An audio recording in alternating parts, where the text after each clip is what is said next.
The Johnson family gathered eagerly for their annual Thanksgiving dinner at their remote countryside cabin. The air was crisp, and the autumn leaves painted a picturesque scene. But this year, an uninvited guest lurked in the shadows of the woods that surrounded their cabin.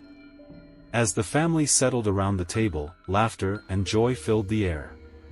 But soon, strange occurrences disrupted the festive cheer.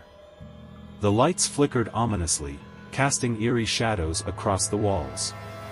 Unease settled over the guests, unnoticed until the youngest, Sarah, whispered about hearing whispers coming from the woods just beyond the cabin. Ignoring her fears, the family continued their feast.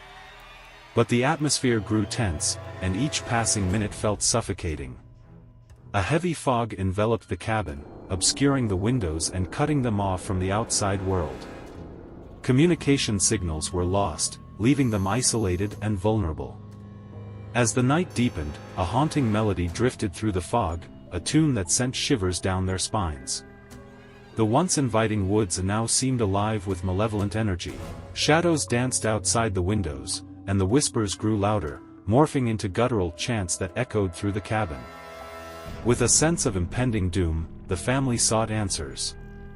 They found an old diary tucked away in the cabin, recounting a grisly tale of an ancient ritual performed by the Native American tribe that once inhabited the land.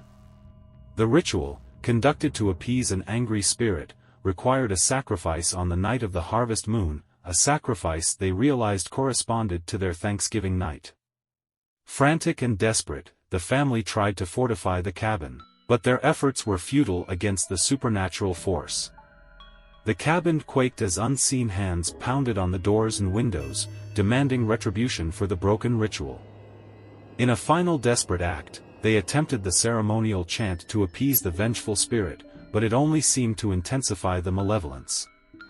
As the clock struck midnight, the fog dissipated, and the cabin fell silent, eerily still. The family huddled together, praying for dawn to break. At sunrise, the fog lifted, revealing a serene landscape, but the family knew that the horror of that Thanksgiving night would haunt them forever. They packed in silence, leaving behind the cabin and the cursed grounds, never to return. The memory of that harrowing Thanksgiving would linger, a tale they would never dare to recount.